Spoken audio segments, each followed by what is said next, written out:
जगह मेरी तीन लोग से प्यारी है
Hare Krishna,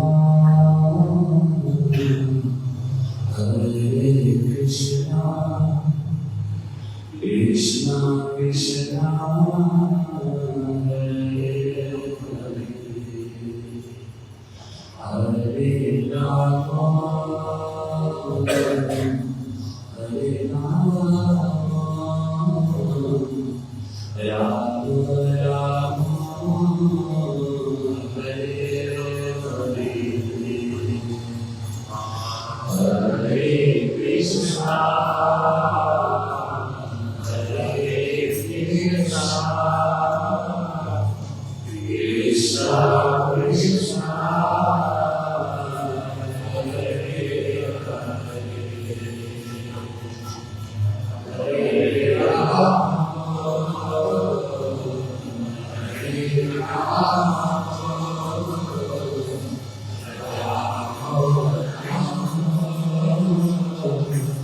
Yeah.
कृष्ण लीला बोल सकते।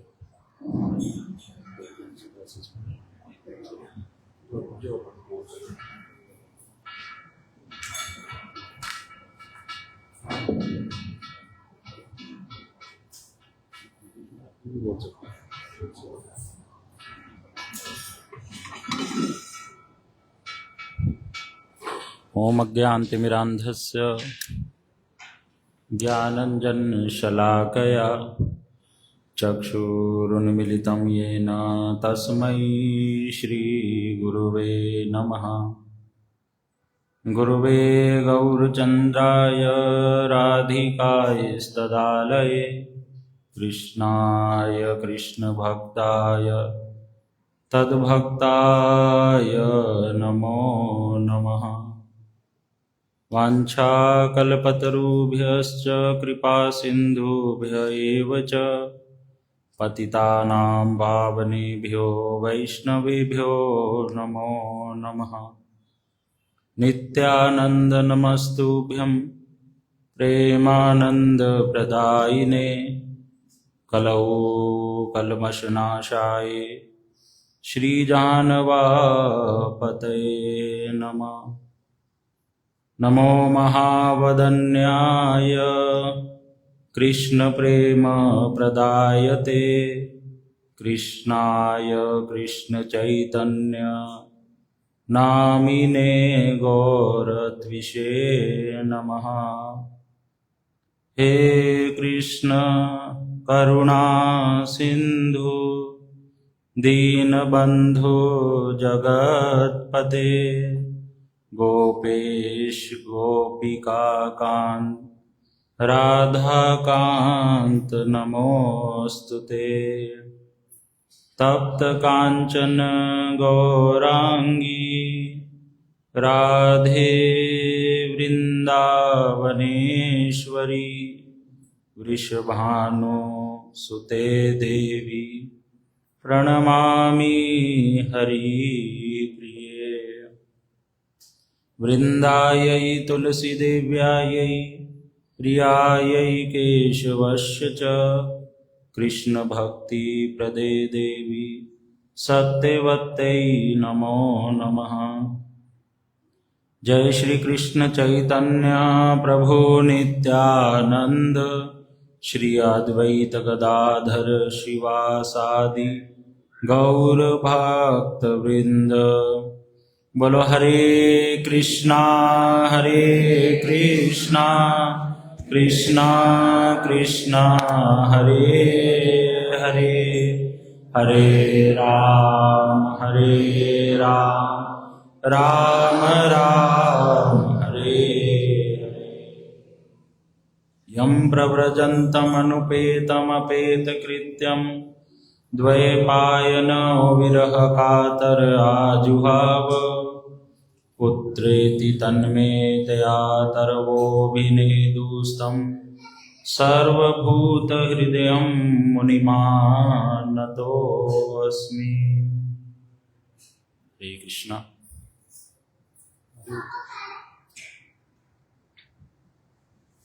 श्री पुरुषोत्तम मास, श्री पुरुषोत्तम महीने में हम लोग नित्य प्रति संध्या में श्रीमद् भागवत कथा को श्रवण कर रहे हैं। आप लोग आ गया पुरुषोत्तम प्रभु आ गया, फिर आ गया बीरू बड़े क्यों गया।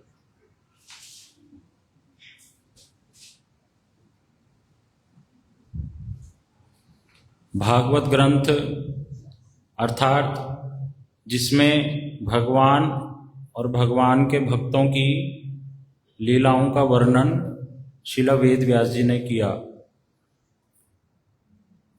भागवत शब्द का ही अर्थ है जिसमें भगवान और उनके भक्तों की लीला हो, क्योंकि भगवान तो अकेले लीला नहीं करेंगे, साथ में भक्त भी होंगे। और उन भक्तों के साथ जो भगवान लीलाएं करते हैं, उन लीलाओं के माध्यम से जब हम गुरु वैष्णवों से, साधुओं से उन हरि कथा को श्रवण करते हैं तो उन लीला कथाओं से बहुत सारी शिक्षाएं हमें प्राप्त होती हैं और उन शिक्षाओं को फिर जीवन में पालन करने से मंगल होता है और भगवान की ओर गति होनी प्रारंभ हो जाती है। भागवत ग्रंथ में 12 स्कंद हैं और ये 12 स्कंद हैं क्या? ये साक्षात भगवान कृष्ण का स्वरूप है। पहले 2 स्कंद भगवान श्री कृष्ण के दोनों श्री चरण कमल, तीसरा और चौथा स्कंद भगवान की दोनों जंघा,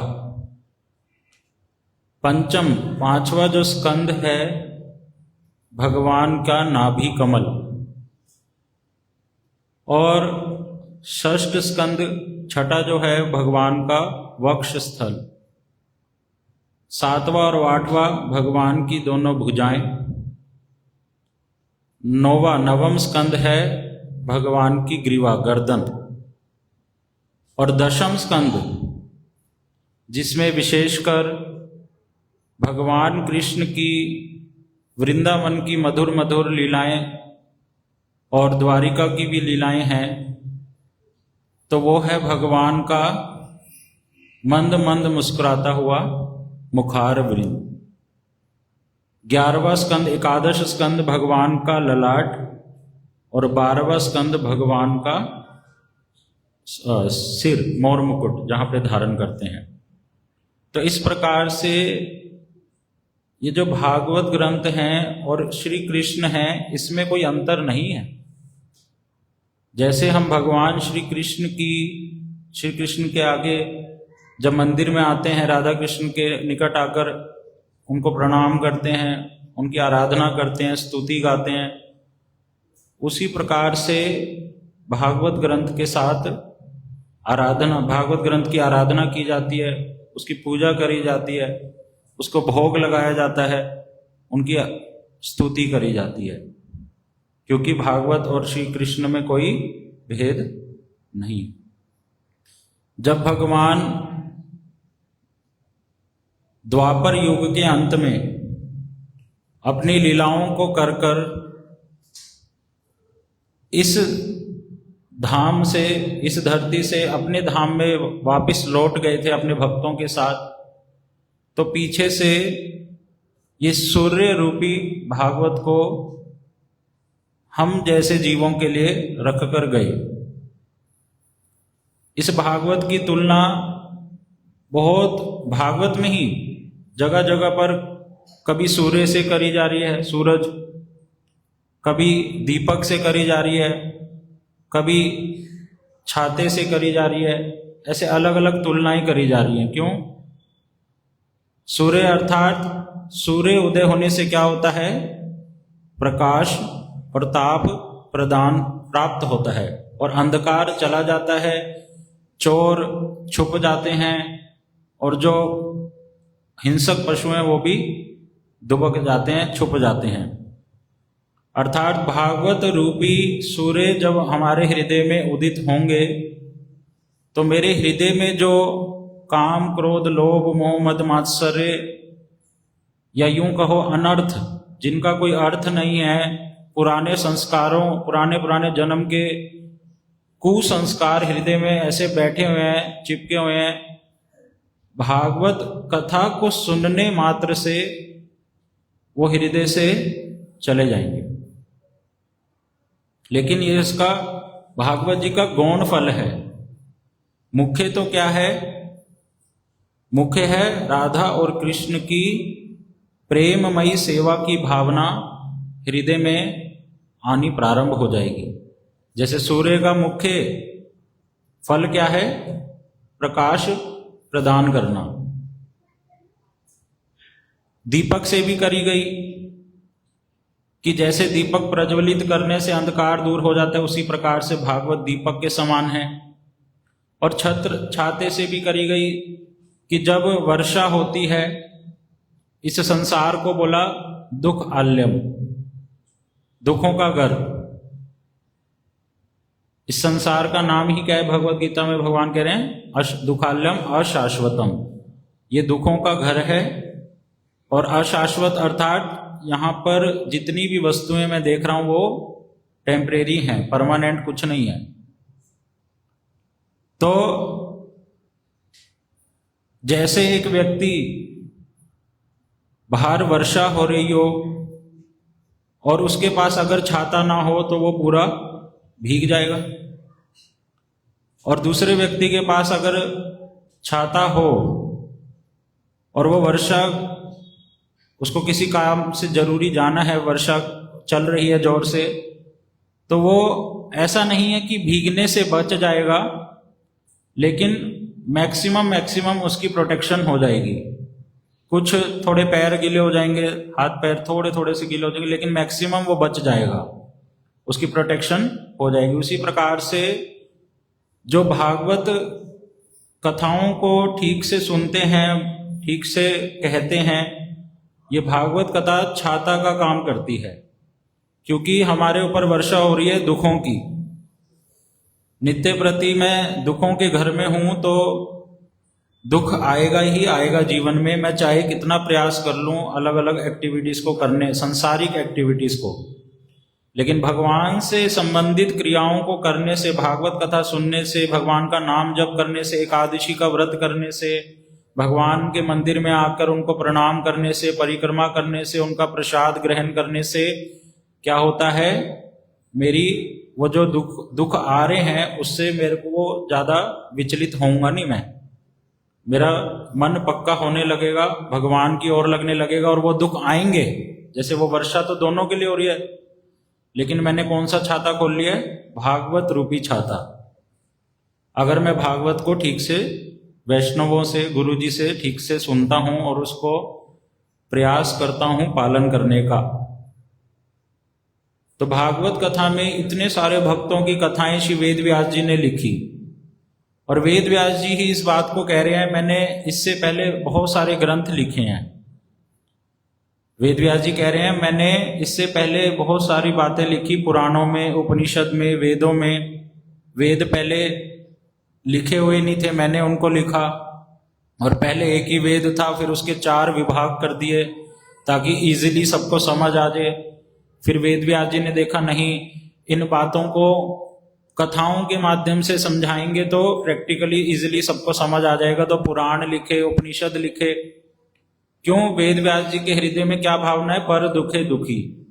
वो जानते हैं हम लोग दुखाल्यम में फंसे हुए हैं, जीव दुखों के घर में, तो उनको दुख से बाहर निकालने के लिए, उनको परमानेंट सुख प्रदान करने के लिए उन्होंने ये सारे प्रयास किए। लेकिन अंत में वेद व्यास जी स्वयं ही दुखी थे, हमने सुना। इतना कुछ लिखने पर भी वो प्रसन्न नहीं हुए। तब श्री नारद जी ने उनको बोला था आप भागवत धर्म का पालन कीजिए। तो वेद व्यास जी ने स्वयं भागवत ग्रंथ में जब लिख रहे हैं, शुरू में ही ये बात बोल दी, धर्म प्रोजित कहत्व अत्र परमो निर्मत्सरा नाम सताम। अर्थात कि मैंने क्या किया है, जितनी भी बातें पहले अन्य अन्य ग्रंथों में लिखी थी, वो सारी बातें मैंने इस ग्रंथ में नहीं लिखी। उसको तो मैंने अच्छे से झाड़ू लगाकर बाहर फेंक दिया है। ये भागवत ग्रंथ टॉप मोस्ट ग्रंथ है। मेरी जितनी भी रचनाएं हैं उसमें से टॉप मोस्ट जो है वो है भागवत। श्री वेद व्यास जी स्वयं जो लिख रहे हैं वो इस बात को बोल रहे हैं, जो इसके रचयिता हैं वो इस बात को कह रहे हैं। और वेद व्यास जी कोई मेरे जैसे बदजीव नहीं है, वह भगवान के साक्षात अवतार हैं, शक्त्यावेश अवतार, भक्त हैं भगवान के। नारद जी की कृपा उनके ऊपर हुई है, जगत गुरु नारद जी की। वो इस बात को बोल रहे हैं, मेरे जैसा व्यक्ति नहीं कह रहा है। उनकी बात का गुरुत्व होता है, वो हल्की बात नहीं कहेंगे कभी भी। हमारे शिला भक्ति विज्ञान भारती गोस्वामी महाराज जी ये बात बोलते थे कि हमने कभी भी हल्की बात करना सीखा नहीं, हम हमेशा गुरुत्वपूर्ण बात ही करते हैं। गुरुत्वपूर्ण अर्थात जिसमें भारीपन हो, अर्थात जो भागवत से संबंधित, भगवान से संबंधित हो। तो श्री वेद व्यास जी ने स्वयं ही इस बात को कह दिया कि श्रीमद् भागवत से ऊपर कोई वस्तु नहीं है, ना ही इसके कोई समान है, इससे ऊपर की तो बात भूल ही जाओ। तो भागवत ग्रंथ में जो मैंने सारी बातें लिखी, कथाएं लिखी, सब कुछ लिखा, वो सब कुछ, सारी शिक्षाएं क्या हमें प्रदान करती हैं, कैसे कृष्ण की सेवा को प्राप्त करना है। ध्रुव जी का चरित्र है, प्रहलाद जी का चरित्र है, एक एक स्टेप ऊपर लेकर जाते हुए धीरे धीरे फिर दशम स्कंद में श्री वेद व्यास जी ने जो वृंदावन की लीलाओं को लिखा, उसके माध्यम से पूरा ठीक से बता दिया कि जो वृंदावन के ब्रजवासी भक्त हैं, ब्रजवासी जो हैं, उनके आगे भगवान कैसे उनके प्रेममयी सेवा के कारण कैसे उनके वशीभूत हो जाते हैं, झुक जाते हैं, अपने आप को उनके सामने बेच देते हैं, उनकी सारी बातें मानते हैं, उनके लिए ललायित हो जाते हैं, उनको भगवान ललायित हो जाते हैं उनकी सेवा करने के लिए। तो ये वेद व्यास जी ने ये सारी भावनाएं श्रीमद् भागवत ग्रंथ में दी। उसी में से एक कथा आती है अम्बरीश महाराज जी की। अम्बरीश महाराज जी के चरित्र के माध्यम से श्री वेद व्यास जी ने बहुत सारी शिक्षाएं हमें दी। अम्बरीश महाराज जी एक देश के राजा नहीं थे, केवल पूरे पृथ्वी के राजा थे। जब अम्बरीश महाराज जी राज्य करते, पूरे पृथ्वी के क्या हैं, एक चक्रवर्ती सम्राट, सारा राज्य उनका है, सारी पृथ्वी उनकी और सारी प्रजा उनके अनुगत्य में रहती है। लेकिन उनके हृदय में तिल मात्र भी कोई अहंकार नहीं था। वो क्यों? क्योंकि वे भगवान के शुद्ध भक्त थे। ये भक्तों के लक्षण होते हैं। इतना कुछ प्राप्त करके भी उनके हृदय में तिल मात्र भी अहंकार नहीं था, और वो इस पूरे राज्य को लोष्टवत, अर्थात मिट्टी का जो टुकड़ा होता है उसके समान मानते थे। इतना कुछ होने पर, और वो उसको बस मिट्टी के समान मानते, क्योंकि उनको ये क्लियर है बात भागवत धर्म के माध्यम से कि जो सोना भी है और वो मिट्टी है, वो दोनों ही क्या है, मिट्टी है। वो उनको क्लियर है ये बात, उसमें वो डिफरेंस नहीं देख पाते। ये नहीं कि वो पागल हैं, उस वजह से नहीं, या छोटे बालक हैं कि उसके हाथ में जैसे कोई सोने की वस्तु दे दो वो तो खेलेगा, ये बात नहीं। उनको भागवत धर्म में वो डूबे हुए हैं। वो जानते हैं कि इससे भी श्रेष्ठ कोई वस्तु है, वो है भगवान और उनकी सेवा। वे अम्बरीश महाराज जी, उनकी दिनचर्या कैसी, वेद व्यास जी बोल रहे हैं, सुखदेव गोस्वामी जी परीक्षित जी को बतला रहे हैं कैसी दिनचर्या उनकी। उन्होंने जितने भी उनके राज कार्य थे, देखो राजा के कितने सारे कार्य होंगे, उसमें वो इन्वॉल्व नहीं होते थे डायरेक्टली। उन्होंने उसके लिए मंत्रियों को नियुक्त कर रखा था कि आप ये वाला पार्ट देखना, आप ये वाला, और स्वयं किसमें अपने आप को बिजी रखते थे, भगवान की सेवा में। कैसे? वहां पर बताया भागवत जी में कि अपनी मस्तक को भगवान के चरणों में प्रणाम करने में लगाते थे। देखो इसमें शिक्षा है हमें कैसे भगवान की हम सेवा कर सकते हैं पूरे शरीर से, और आंखों से भगवान के विग्रह का दर्शन करते, भक्तों का दर्शन करते, कानों से भगवान की कथा को ही सुनते, इधर उधर की कोई बात नहीं, सांसारिक कोई विषय की बात नहीं, और अपने मुख से भगवान और भक्तों की महिमा को गान करते।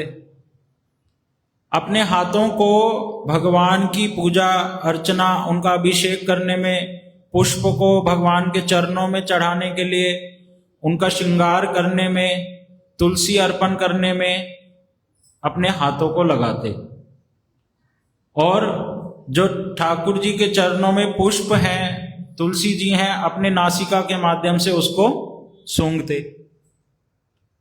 इतना ही नहीं, अपने पैरों के माध्यम से अम्बरीश महाराज जी क्या करते, भगवान के धाम मथुरा धाम जाते, वृंदावन धाम जाते, भगवान की परिक्रमा करते। ऐसे उन्होंने शरीर को तो लगा ही रखा था, साथ ही साथ अपने मन को भी भगवान की सेवा में लगा रखा था। गुरु जी एक बात बताते हैं यहाँ पर, ज्यादातर क्या देखा जाता है, किसी के घर में बहुत धन हो, धनी व्यक्ति हो और उनके घर में कोई मंदिर हो, तो वो क्या करते हैं, एक पुजारी को नियुक्त कर देते हैं कि आप इनकी सेवा करना, हम तो किस में बिजी हैं, अपने बिजनेस में, जॉब में। लेकिन अम्बरीश महाराज जी क्या बता रहे हैं, उन्होंने अपने आप को भगवान की सेवा में लगाया और दूसरे कार्यों के लिए मंत्रियों को नियुक्त रखा। ऐसा नहीं कि वो कार्य पे ध्यान नहीं दिया, बिल्कुल भी जानते हैं भगवान ने वो सेवा का कार्य दिया, उसको करेंगे, लेकिन मुख्य रूप से अपने आप को किस में लगाया, भगवान की सेवा में। अपनी जीवा से क्या खाते, इधर उधर की वस्तु नहीं, केवल और केवल जो भगवान को अर्पित किया हुआ है, जो भगवान को भोग लग गया है, और फिर भगवान ने कृपा रूप में, जिसको कहते हैं प्रसाद, प्रसाद अर्थात कृपा भगवान की, उसको ही फिर वह ग्रहण करते। ये सब करने से क्या होता है, ये सब करने से भगवान में मन लगता है, भगवान की कृपा की प्राप्ति होती है। भगवान हमारे को देखते हैं, देखो ये कितना कुछ कर रहा है, तो भगवान हमारे ऊपर प्रसन्न होते हैं। ये बात अम्बरीश महाराज जी के हृदय में पक्की थी। उनकी इतना ही नहीं, भागवत जी में बता रहे वेद व्यास जी कि अपनी पत्नी के लिए और बच्चों के लिए भी कोई उनकी आसक्ति नहीं थी। और ऐसे करते करते उनके जीवन में बतलाया, वो एकादशी का व्रत पालन करते थे। और वो राजा कैसे हैं, स्वयं तो पालन ही करते हैं। ऐसी बहुत सी राजाओं की कथा आती है पुराणों में, जो स्वयं तो एकादशी का व्रत पालन करते हैं और अपनी प्रजा को भी, जितने भी लोग उनके साथ रहते हैं, मंत्री या जितने भी प्रजा है, उनको भी क्या कहते हैं, एकादशी का व्रत करना है, और जो नहीं करेंगे उनको दंड मिलेगा। ऐसा विधान कई राजाओं ने किया। क्यों? क्योंकि वे जानते हैं भागवत के माध्यम से भगवान को एकादशी कितनी प्रिय है, इससे ऊपर कोई व्रत है ही नहीं। अन्य अन्य व्रतों को करने या ना करने से कुछ आता जाता नहीं, मतलब कोई पाप या अपराध नहीं लगेगा, लेकिन कोई एकादशी का व्रत ना करे तो उसको अवश्य ही दोष लगेगा। ये शास्त्रों का आदेश है, ये आदेश दे रहे हैं। यहां पर कोई फ्लेक्सिबिलिटी नहीं है कि एकादशी का व्रत करना है तो करो, नहीं नहीं, इसलिए हम सबके लिए आदेश है, एकादशी का व्रत करना ही करना है। तो अम्बरीश महाराज जी करते। तो एक बार अम्बरीश महाराज जी ने नियम लिया अपने परिवार के साथ कि इस वर्ष जितनी भी एकादशी के व्रत आएंगे, उपवास आएंगे, मैं उनको वृंदावन धाम में पालन करूंगा। ऐसा उन्होंने किया। और जब एक वर्ष बीत गया तो एक समय जब उन्होंने एकादशी का व्रत रखा हुआ था, तो द्वादशी के दिन क्या करते हैं, हमारा मैसेज आता है ना ग्रुप में, वहां लिखा होता है पारण का समय। पारण का समय अर्थात व्रत खोलने का समय। उस समय के बीच में व्रत खोल लेना चाहिए। अगर नहीं खोलते तो कहा गया एकादशी का व्रत का जो फल है वो नहीं मिल पाता। तो वो समय रहते व्रत को खोल लेना चाहिए। जैसे जगन्नाथ जी, भक्त लोग जगन्नाथ जी का अन्न प्रसाद ग्रहण करके चावल का एक टुकड़ा लेकर व्रत को खोल लेते हैं। वो समय बड़ा विशेष है, उस पर ध्यान देना चाहिए हमें। तो उस व्रत के समय, पारण का समय, व्रत खोल लेना चाहिए। अब अगले दिन अम्बरीश महाराज जी कैसे हैं, पारण करने का समय होने वाला है, और पारण का समय जब है तो उस समय उन्होंने बड़े बड़े वैष्णवों को, ब्राह्मणों को, सबको बुलाया।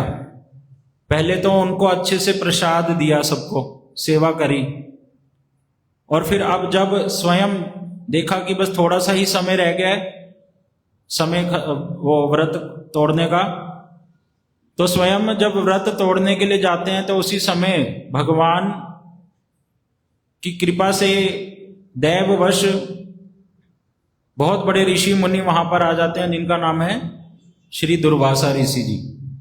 क्या नाम है? श्री दुर्वासा ऋषि। दुर्वासा ऋषि अपने भक्तों के साथ वहां पर अपने शिष्यों के साथ उपस्थित होते हैं, और जब उपस्थित होते हैं तो अम्बरीश महाराज जी तो बहुत ज्यादा प्रसन्न हो जाते हैं कि इतने बड़े गुरु वर्ग, मैंने तो निमंत्रण नहीं दिया और वे स्वयं कृपा कर कर आए हैं, उनको साष्टांग प्रणाम करते। ये विधि है, जब गुरुजन या श्रेष्ठ भक्त लोग आए तो उनका उठकर प्रणाम करके अच्छे से उनके चरणों में प्रणाम करना चाहिए हृदय से। तो प्रणाम जब किया तो दुर्वासा जी को कहा कि आप आइए, उनको ऊंचा आसन दिया, तिलक धारण करवाया, माला अर्पण करी। दुर्वासा जी को कहा कि आप प्रसाद ग्रहण कीजिए। दुर्वासा जी ने कहा मैं अभी यमुना जी में स्नान कर कर आता हूं। वृंदावन की लीला ये वृंदावन में हो रही है उस समय, मधुवन में। तो वहां पर यमुना जी की नदी में मैं जाऊंगा, मेरे कुछ मंत्र हैं, जप कर कर मैं वापिस लौटूंगा, तब ग्रहण करूंगा, मेरा नियम है सुबह का। ठीक है। तो दुर्वासा जी वहां से चले गए, और यहां पर अब व्रत तोड़ने का समय बहुत कम रह गया है, और अम्बरीश महाराज जी बहुत चिंतित हो रहे हैं, खलबली हो रही है मन में, क्या करूं कुछ समझ नहीं आता। इधर दुर्वासा जी आ नहीं रहे हैं, अगर उनसे पहले मैं कुछ खा लूंगा ये तो अच्छी बात नहीं है, ये तो दोष है गुरु वर्गों के चरणों में। गुरु जी से पहले शिष्य खा ले ये तो अच्छी बात नहीं होती। तो गुरु जी दुर्वासा जी कब आएंगे ये समझ नहीं आ रहा है उनको, और इधर ये भी बात उनको अच्छे से पता है, दृढ़ विश्वास है पूरे मन में, क्योंकि एकादशी व्रत की महिमा वो जानते हैं भागवत के माध्यम से कि एकादशी व्रत भगवान कृष्ण को कितना प्रिय है। अगर मैं उस व्रत को समय रहते नहीं तोड़ूंगा तो पूरा फल प्राप्त नहीं होगा मुझे, हैं? तो क्या करूं? तो उन्होंने सोचा मैं यहां पे जो श्रेष्ठ वैष्णव ब्राह्मण हैं मैं उनसे ही ठीक से पूछ लेता हूं। जहां पर कोई शिष्य अगर फंस जाता है, भक्त लोग समझ में नहीं आता क्या करना है, तो श्रेष्ठ वैष्णवों का आश्रय लेना पड़ता है। वो ठीक से हमें गाइड करते हैं क्या करना है क्या नहीं करना। तब उन्होंने पूछा मेरा क्या कर्तव्य है, तो वहां पर वैष्णवों ने उनको बताया कि आप तो निर्जला व्रत रखते हैं, अलग अलग प्रकार से भक्त लोग व्रत रखते हैं, कोई निर्जला रखता है, कोई फल खा के रहता है, कोई आलू की सब्जी ये सब खाकर रहता है। तो अम्बरीश महाराज जी निर्जला व्रत रखते थे। तो ब्राह्मणों ने कहा कि आप भगवान का चरणामृत थोड़ा सा ग्रहण कर लो, उससे आपका व्रत टूट जाएगा, क्योंकि निर्जला आपने रखा था, जल ग्रहण करने से व्रत तोड़ना हो गया। जो फलाहार करते हैं उनको अन्न खाने से व्रत तोड़ते हैं, लेकिन जो निर्जला हैं वो भगवान के चरण कमलों का जल लेकर अपना व्रत तोड़ते हैं। इससे क्या होगा, आपका खाना भी हो गया और खाना नहीं भी हुआ, दुर्वासा जी का अपमान नहीं होगा। उन्होंने ऐसा ही किया। भगवान कृष्ण को स्मरण कर कर उनके चरणों का जो चरणामृत है उसको थोड़ा सा लेकर अपने हाथ में उसको ग्रहण कर लिया और अपना व्रत तोड़ लिया। और इधर प्रति वेट करने लगे किसकी? दुर्वासा जी आएंगे, मैं उनको अच्छे से प्रसाद सेवा करूंगा। दुर्वासा जी आ गए। अब दुर्वासा जी जब आए तो दुर्वासा जी सब कुछ जानते हैं, त्रिकालदर्शी हैं, उनके लिए आता है। तो वे जान गए कि अम्बरीश जो राजा है, क्षत्रिय कुल का है, और मैं तो इससे श्रेष्ठ हूं, ब्राह्मण हूं। इसने क्या किया, मेरे से पहले मेरा अपमान कर दिया, मुझे बिना प्रसाद दिए इसने पहले अपने आप खा लिया। और अगर ऐसा कोई गलत कार्य करे तो ये गलत एग्जाम्पल सेट हो जाता है सबके लिए। तो दुर्वासा जी बड़े क्रोधित हुए और उन्होंने कहा मैं इसका वध करूंगा। दुर्वासा जी इतने ज्यादा क्रोधित हो गए कि उन्होंने अपने बालों में से, जटा में से एक जटा उखाड़ी और उखाड़कर उसको अम्बरीश महाराज जी की ओर फेंक दिया। उसमें से क्या उत्पन्न हुआ? एक राक्षसी, आग का गोले वाली। उसका शरीर ही किससे बना है? आग से। कृत्या बोलते हैं उसको शास्त्रीय भाषा में। तो वो दौड़ते दौड़ते किसके निकट जा रही है? अम्बरीश महाराज जी के निकट। मैंने ऐसे किया, डर गया, कृत्या आ गई।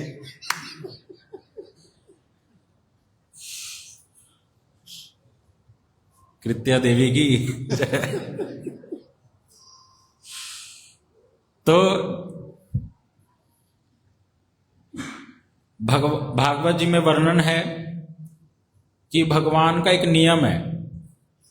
भगवान ने अम्बरीश महाराज जी की रक्षा के लिए अपने अस्त्र सुदर्शन चक्र को हमेशा के लिए नियुक्त कर रखा था। क्यों? क्योंकि भगवान अम्बरीश महाराज जी की भक्ति से बड़े प्रसन्न थे। भगवान अपने भक्तों पर आंच या दुख नहीं आने देते। तो उसी समय जब वह कृत्या अम्बरीश महाराज जी की ओर दौड़ती है, तो उसी समय हठात, ये अम्बरीश महाराज जी को नहीं पता कि सुदर्शन चक्र उनकी रक्षा करते हैं, ये उनको नहीं पता। लेकिन वे तो हाथ जोड़े खड़े रहे कि मैंने तो बहुत बड़ी भूल कर दी दुर्वासा जी के चरणों में, अब क्या करूं। वे दौड़े नहीं उस आग के गोले को देखकर, धैर्य धारण कर रखा है और सब समझते हैं कि जितनी भी क्रियाएं हैं वो भगवान की कृपा से ही हो रही है। शायद इसमें भगवान की ही कोई मंगल है जो आज मेरे साथ ऐसा हो रहा है। उसी समय सुदर्शन चक्र जी वहां उपस्थित हुए, प्रकट हुए, और सुदर्शन जी ने उस कृत्या का नाश कर दिया। और वो सुदर्शन जी अब किसकी ओर दौड़े? दुर्वासा जी की ओर। दुर्वासा जी तो समझ नहीं पाई क्या हो गया एकदम से, और वो अपनी रक्षा करने के लिए दौड़ने लगे। इधर अम्बरीश महाराज जी नहीं दौड़े अपनी रक्षा के लिए, लेकिन दुर्वासा जी वो दौड़ लगा रहे हैं और वो सुदर्शन जी से प्रार्थना कर रहे हैं, रुक जाइए। दौड़ते दौड़ते भागवत जी में वर्णन आया, अभी तो वृंदावन थे, लेकिन अब पृथ्वी से नीचे के लोकों में जाते हैं, कभी ऊपर के लोकों में जाते हैं, कभी शिव जी के निकट जाते हैं, फिर ब्रह्मा जी के निकट चले जाते हैं, फिर शिव जी के निकट चले जाते हैं। ब्रह्मा जी कहते हैं, ब्रह्मा जी को जाकर बोलते हैं आप मेरी रक्षा कीजिए, तो ब्रह्मा जी कहते हैं मैं तो रक्षा नहीं कर सकता, ये तो अस्त्र किसका है? भगवान नारायण का, और मैं उनकी कृपा से ही तो ये सृष्टि करता हूं। वो मुझे शक्ति प्रदान करते हैं तो मैं क्या करता हूं? सृष्टि का कार्य करता हूं। मुझ में तो ये बल नहीं है इसको रोकने का। शिव जी के निकट गए कि आप मेरी रक्षा कीजिए, शिव जी ने भी सेम बात कही कि मैं भी तुम्हारी रक्षा नहीं कर सकता, मैं भी भगवान नारायण की शक्ति से ही इस सृष्टि का संहार वगैरह करता हूं। वो जैसा जैसा कहते हैं मैं वैसा वैसा करता हूं, तो आप नारायण के पास ही जाएं। दौड़ते दौड़ते जब नारायण भगवान के निकट पहुंचे और नारायण भगवान को कहा मेरी आप रक्षा कीजिए, हे प्रभु मेरी रक्षा कीजिए, आप ब्राह्मणों का पालन करने वाले हैं, ब्राह्मणों को रक्षा प्रदान करते हैं, इस अपने सुदर्शन चक्र से मेरी रक्षा कीजिए। तब भगवान थोड़ा हंसे। भगवान ने कहा मुझे एक बात बताइए, कांटा अगर पैर में लग जाए तो उसको क्या सिर से निकालते हैं? जहां पे लगा है वहीं से निकाला जाएगा। तो दुर्वासा जी ठीक से बात समझे नहीं। तब नारायण भगवान ने बताया कि अहम भक्त पराधीन, अपना स्वभाव भगवान प्रकट कर रहे हैं। भगवान अपना नेचर बता रहे हैं कि मेरा नेचर क्या है। हर व्यक्ति का अपना स्वभाव होता है ना, भगवान का भी स्वभाव है। और ये भागवत जो ग्रंथ है ये भगवान का स्वभाव ही तो हमें बताती है कि भगवान से कैसे मेरा संबंध स्थापित हो जाए, उनके स्वभाव को मैं जान जाऊं और भगवान को प्रसन्न कर पाऊं। तो इस प्रकार भगवान वहां कह रहे हैं अहम भक्त पराधीन, कि मेरा एक स्वभाव है, जो मेरे भक्त होते हैं ना वो क्या करते हैं, मेरे को छोड़कर कुछ और नहीं जानते। वो मेरे को छोड़कर कुछ और नहीं जानते। उनकी जितनी भी दिनचर्या में एक्टिविटीज होती हैं मुझे सेंटर में रखकर होती हैं कि ये क्रिया करने से भगवान अगर खुश होंगे तो मैं करूंगा, अगर ये क्रिया भगवान ने मना किया तो इसको तो मैंने देखना भी नहीं है। तो वो उनका स्वभाव है भक्तों का। जब वो मेरे लिए इतना कुछ करते हैं तो मैं उनके हाथों बिक जाता हूं। अहम भक्त पराधीनार्थार्थ, ब्रह्मा जी ने कहा मैं किसके अधीन हूं? नारायण भगवान के। शिव जी ने कहा मैं भी किसके अधीन हूं? नारायण भगवान के। और इधर भगवान भी क्या कह रहे हैं? मैं भी अधीन हूं किसी के। तो दुर्वासा जी तो समझ नहीं पाए क्या कह रहे हैं। कह रहे किनके अधीन है आप? कह रहे मैं भक्तों के अधीन हूं। भक्त जैसा मेरे को कहता है मैं वैसा वैसा करता हूं। मैं भी स्वतंत्र नहीं हूं, मैं भक्तों के प्रेम के वशीभूत हो जाता हूं। वो अपना सब कुछ छोड़कर, संसार की सारी वस्तुओं को छोड़कर, जैसे अमरीश जी के पास सब कुछ है लेकिन तिल मात्र भी उसके प्रति कोई आसक्ति नहीं है। सारा समय अपना किस में डिवोट करते हैं? भगवान की सेवा में। तो क्या मैं उनके लिए उनके हृदय में वास नहीं करूंगा? भगवान कह रहे वो मेरे हृदय में वास करते हैं और मैं उनके हृदय में। तुम्हार हृदय सदा गोविंद विश्राम। वैष्णवों के, साधुओं के, गुरु जी के हृदय में कौन विश्राम करते हैं? विश्राम मतलब जहां भगवान रेस्ट करते हैं। भगवान विश्राम कर रहे हैं अर्थात मतलब बड़ा साफ सुथरा स्थान होगा, कोमल शैया होगी वहां पर। एक व्यक्ति रेस्ट कहां पे जाके करता है? जहां उसको शांति मिले, कोई डिस्टर्ब करने वाला ना हो, कोई उसको परेशान ना करे और बड़े अच्छे से उसको नींद आ जाए, रेस्ट कर सके। तो भगवान कह रहे हैं मैं अपने भक्तों के हृदय में वास करता हूं, विश्राम करता हूं। क्यों? क्योंकि वहां कोई मुझे डिस्टर्ब नहीं करता। क्योंकि भक्त अपने लिए कुछ नहीं मांगता, सब समय क्या सोचता है? मेरे लिए। तो इसलिए मैं उनके अधीन हो जाता हूं। यहां भगवान ने अपना स्वभाव बताया। तो क्या करूं प्रभु, मुझे तो बताओ। दुर्वासा जी कह रहे मुझे क्या करना है? कह रहे अमरीश जी के पास जाओ, उनसे क्षमा मांगो, वे अगर क्षमा कर देंगे तो ये सुदर्शन चक्र अपने आप ही रुक जाएंगे। इधर दुर्वासा जी दौड़े दौड़े अमरीश महाराज जी के निकट आए। अब ये जो सारी लीला है इसको करते करते 1 साल बीत गया पृथ्वी पर। दुर्वासा जी को 1 वर्ष हो गया था अमरीश जी के यहां से गए हुए। और उस 1 वर्ष में अमरीश महाराज जी ने कुछ भी खाया नहीं था, केवल जल पे रहे थे। ये बड़ी विशेष बात है। तो अमरीश महाराज जी क्यों नहीं खाए? क्योंकि उनके हृदय में एक दुख है कि मेरे कारण दुर्वासा जी को बड़ी परेशानी हुई, मैंने अपने गुरुवर्ग को परेशान किया।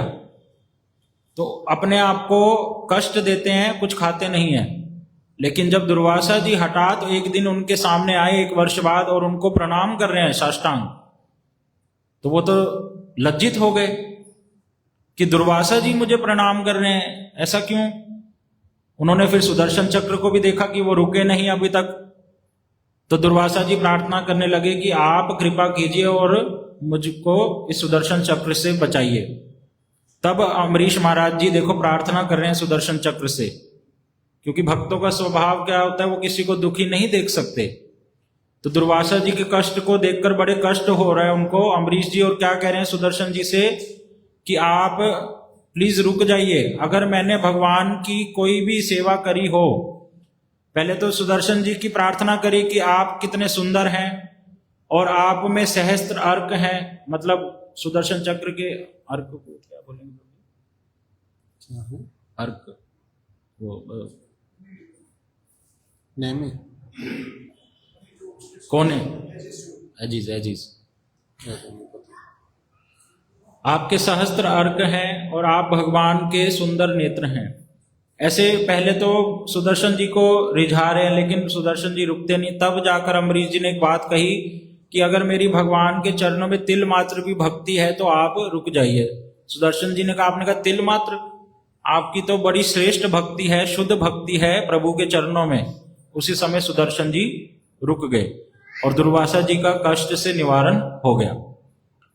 तब दुर्वासा जी को फिर से अच्छे से आसन पर बिठाया और उनको प्रसाद दिया उनके चरणों को धोया। अम्बरीश महाराज जी ने अंदर अंदर लज्जित हो रहे हैं कि दुर्वासा जी को मेरे कारण कष्ट हुआ, लेकिन दुर्वासा जी आज समझ गए कि भक्तों की महिमा कितनी श्रेष्ठ है, कि मैं तो केवल ब्राह्मण हूं एक साधारण, और मैं अपने शक्तियों पर अहंकार कर रहा था, और एक शुद्ध भक्त का स्वभाव देखो, उसके ऊपर कष्ट मैंने दिया, कष्ट आया, वो विचलित नहीं हुआ।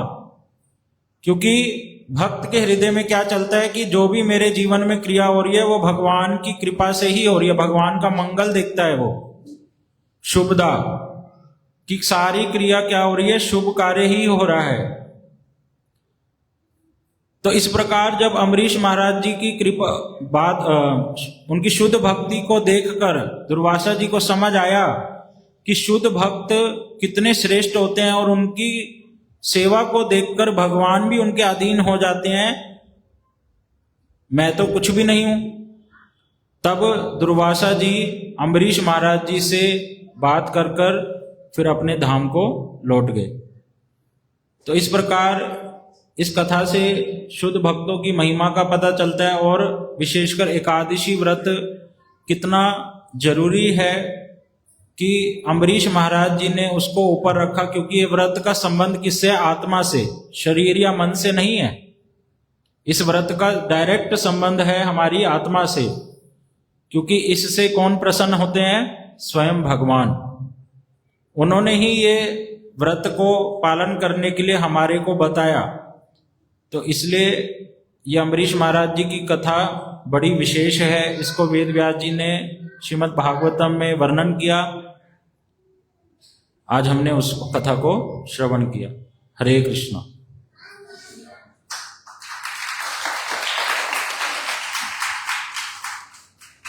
दस मिनट हैं, जल्दी जल्दी आ जाओ। कल मैं और धीरू भाई बोलेंगे, आज आप कल हम दोनों।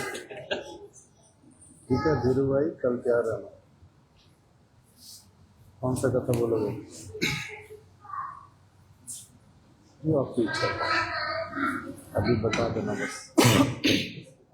गुरुवे गौरचंद्राय श्री राधिकाय तदालय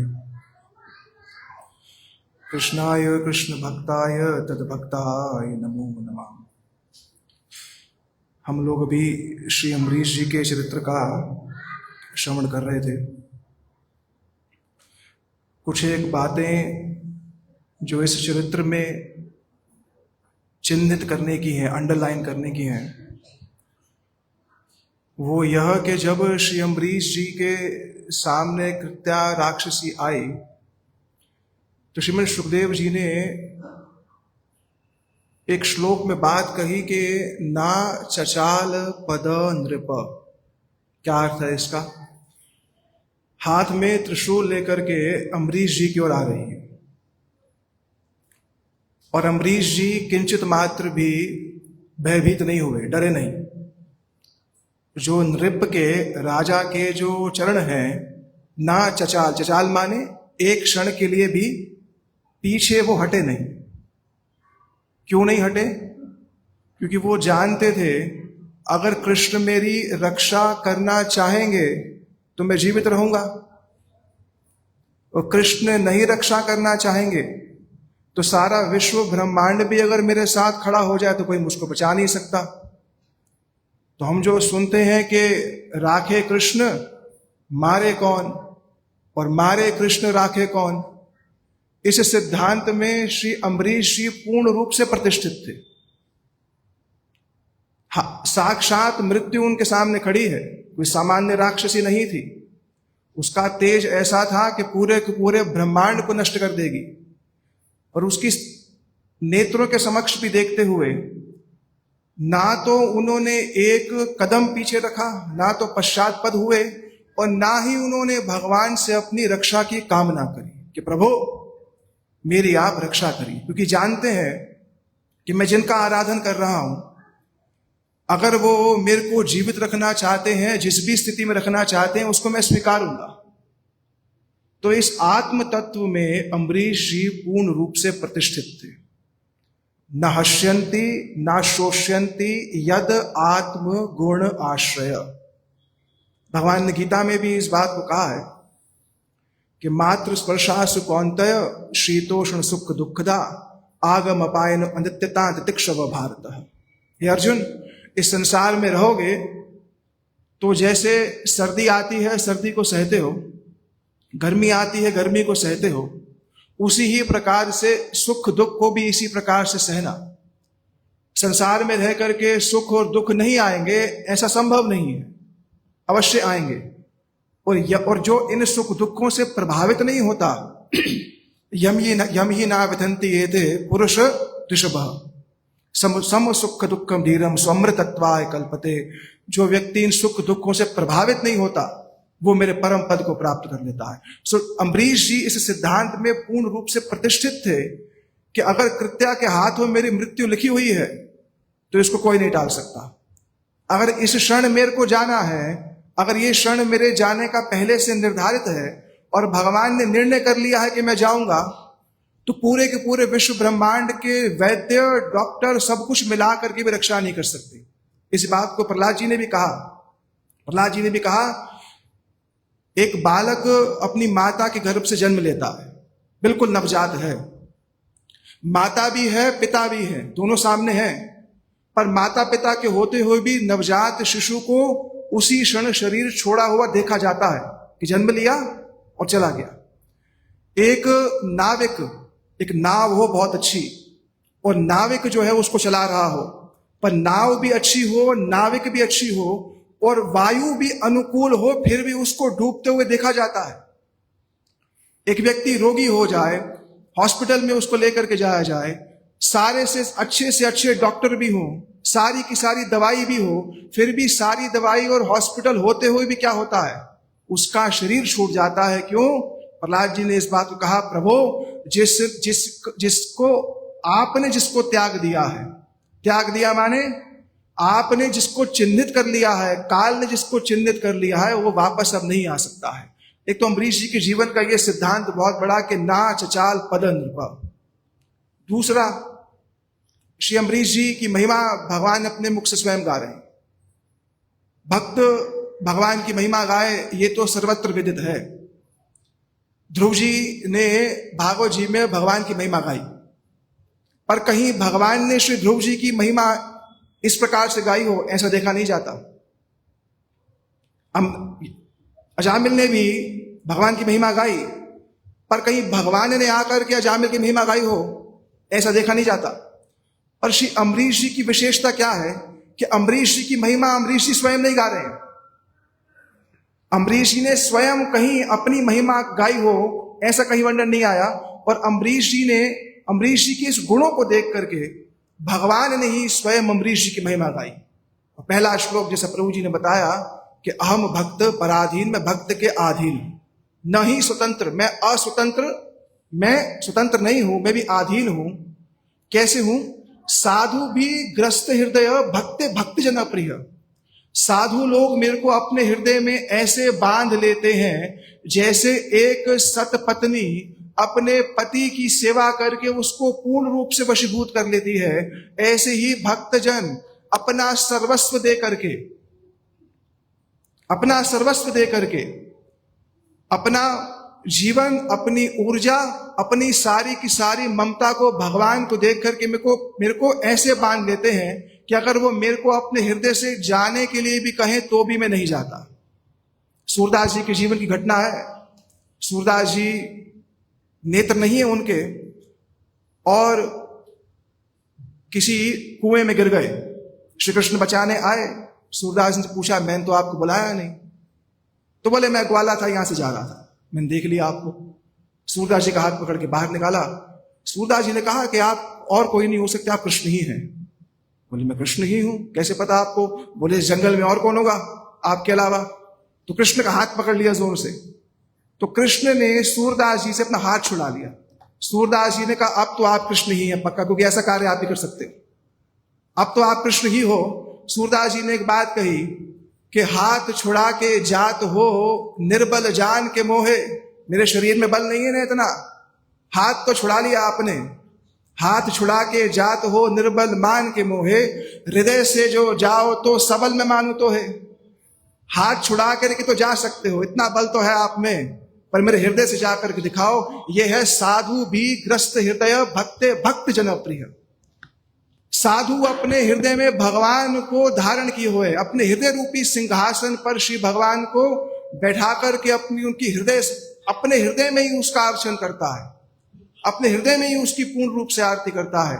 हमारे गुरुजी जब हमारे परम गुरुजी के निकट आए ना, तो गुरुजी को एक दिन हमारे परम गुरुदेव ने कहा कि मैं आपको लाल वस्त्र देना चाहता हूं, जो ब्रह्मचारी वेश है मैं आपको देना चाहता हूं। तो गुरुजी ने कहा आप मेरे को लाल वस्त्र देना चाहें, श्वेत वस्त्र देना चाहें, कोई वस्त्र देना चाहें, मैं सब कुछ स्वीकारूंगा। बोले क्यों? बोले सब कर ममता ताग बटोरी। मैंने अपनी जितनी भी ममता थी उस सारी की सारी ममता को मैं ले आया हूं। अपने घर का जो स्नेह था, अपने पति पत्नी का जो भी मेरा स्नेह था, उस सारे के सारे स्नेह को लेकर के मैंने एक सूत्र बनाया, एक धागा बनाया है, और आपके श्री चरण कमलों पे मैंने उस धागे को बांध दिया है। अब मैं आपका हूं, आप मेरे साथ जैसा व्यवहार करना चाहे मैं वैसा प्रस्तुत हूं। तो भगवान जो भगवान के भक्त होते हैं वो भगवान को अपने हृदय में धारण किए हुए हैं। कैसे? जैसे एक सदपत्नी अपने सदपति को वश में कर लेती है। तो भगवान ने कहा अरे जिन्होंने मेरे लिए सर्वत्र त्याग दिया, जिन्होंने मेरे लिए सर्वत्र त्याग दिया, ये दार आगार पुत्र दार अपनी पत्नी को छोड़ दिया, पुत्र छोड़ दिया। अम्बरीश जी ने किसी की परवाह नहीं करी उस समय, क्योंकि वो जानते हैं कि उनका नित्य संबंध केवल और केवल भगवान के साथ है। बाकी जितने संबंध है वो तात्कालिक हैं, टेम्परेरी हैं, ये छूटेंगे, पर मेरा नित्य संबंध किसके साथ है? भगवान के साथ है। तो अपने नित्य संबंध के नाते अम्बरीश जी ने कहा अरे भगवान ने कहा कि जिन्होंने सब कुछ छोड़ दिया, मेरे लिए सब कुछ छोड़ दिया, कथम तान तक तो उत्साहे, मेरे हृदय में उनको छोड़ने की भावना भी कैसे आ सकती है? मैं तो अपने भक्तों को मुक्ति देने के लिए पीछे लगा रहता हूं उनके, कि मेरे से मुक्ति ले लो। मत सेव्या प्रतीत्यम सालोक्य आदि चतुष्टयम, 5 प्रकार की मुक्ति शास्त्र में कही गई है। एक मुक्ति को कहते हैं सारूप्य मुक्ति। वो सारूप्य मुक्ति क्या होती है कि साधक को वैकुंठ में चतुर्भुज रूप भगवान की भांति प्राप्त होता है। एक मुक्ति को कहते हैं शास्त्री मुक्ति, जहां भगवान जैसा ऐश्वर्य प्राप्त होता है। एक व्यक्ति को सालोक्य मुक्ति होते हैं, जहां भगवान का लोक प्राप्त होता है। एक मुक्ति को सामीप्य मुक्ति कहते हैं, जहां भगवान की निकटता प्राप्त होती है। भगवान कह रहे हैं मैं ये सारी मुक्तियां देने के लिए अपने भक्त के पीछे जाता हूं, और मेरे भक्त क्या कहते हैं? मत सेवया प्रतीतयम सालोक्य आदि चतुष्टयम। प्रभु हमें ऐसी मुक्ति नहीं चाहिए जहां आपकी सेवा नहीं, हमें ऐसा कोई स्थान नहीं चाहिए जहां पर हमें आपकी सेवा ना प्राप्त हो। सेवा की प्रधानता है, मुक्ति की प्रधानता नहीं है। आपके लोक में जाकर के आपकी सेवा की प्रधानता है। हम वहां जाकर के भोग करने नहीं जा रहे हैं, सेवक के रूप में हैं। इसलिए हमारे एक आचार्य श्री प्रबोधानंद सरस्वती पाद ने कहा, उसी बात कह करके शेष करता हूं, कि यत्र यत्र मम जन्म कर्म भी नारकयत् परमे पदम्बा राधिका रति निकुंज मंडली तत्र तत्र हृदय में विराजता। उन्होंने इस बात को कहा, और ये गौड़ी वैष्णवों के लिए ये श्लोक बड़ा महत्वपूर्ण है। उन्होंने कहा कि यत्र यत्र मम जन्म कर्म भी, मेरे कर्मों के अनुसार मेरा जन्म हो सकता अभी हो, अभी मेरे को भगवत प्राप्ति नहीं हुई है, संभव पर है कि मेरा जन्म फिर होगा। मेरे कर्म मेरे को किसी दिशा में लेकर के जाएंगे। नारकयत् परमे पदम्बा, हो सकता है मैं निम्न लोक में चला जाऊं या उच्च लोक में चला जाऊं, यह भी हो सकता है। पर जहां जहां मैं जाऊं, जिस जिस भी स्थिति में जाऊं, एक चीज की याचना उन्होंने करी है, एक चीज की प्रार्थना करी है, राधिका रति निकुंज मंडली तत्र तत्र हृदय में विराजताम। मेरे को हमेशा ऐसे साधुओं का संग प्रदान करना जिनकी रति, जिनकी मति, जिनकी आत्मा, जिनके वचन, जिनके प्राण संपूर्ण रूप से श्रीमती राधिका को समर्पित हैं। वो दिन प्रतिदिन दिन रात श्रीमती राधिका की गाथा गाते हैं, दिन रात श्रीमती राधिका की गाथा, उनकी महिमा गाते हैं। ऐसी श्रीमती राधिका की गाथा, ऐसी उनकी कथा मेरे कानों में पड़ती रहेगी तो स्वर्ग अपवर्ग नरकेशु अपि तुल्यात् दर्शिना, फिर तो कोई भी स्थिति मिल जाए, ऐसे साधुओं का संग मिले मेरे को, जहां पर मेरे को ये भाव हमेशा बना रहे कि मैं उन्हीं का ही हूं। और ऐसे ही जब ये भाव पुष्ट होता रहेगा तो एक दिन अवश्य ही सिद्धि लाभ भी होगा, इसमें कोई संशय नहीं है। भगवान ने बड़े विस्तार से श्री अम्बरीश जी की महिमा गाई है। ये सब कुछ एक दो बातें आप सबके सामने जो है प्रस्तुत करी। बोलो श्री गुरुदेव की जय। हरि हरि बोल।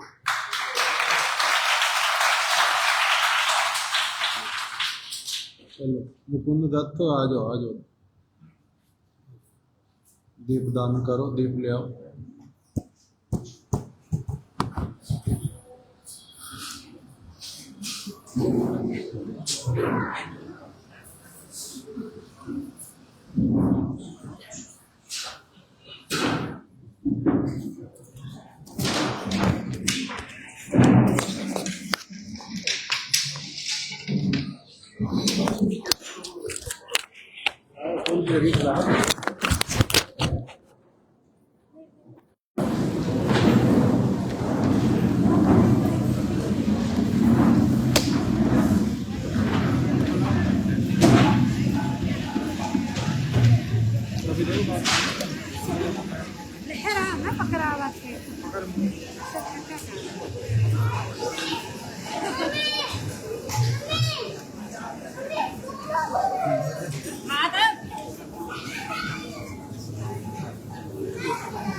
Krishna Hare Krishna Hare Krishna Hare Krishna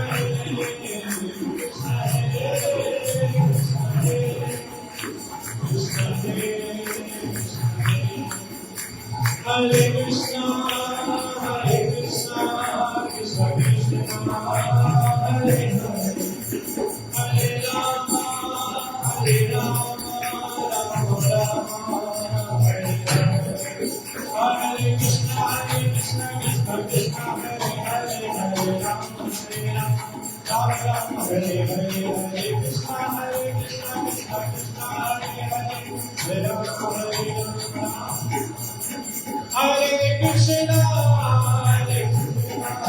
Krishna Krishna Krishna Hare Hare Hare Rama Rama Rama Hare Hare Om Hari Bol Hari Bol Hari Bol Hari Bol Hari Om Hari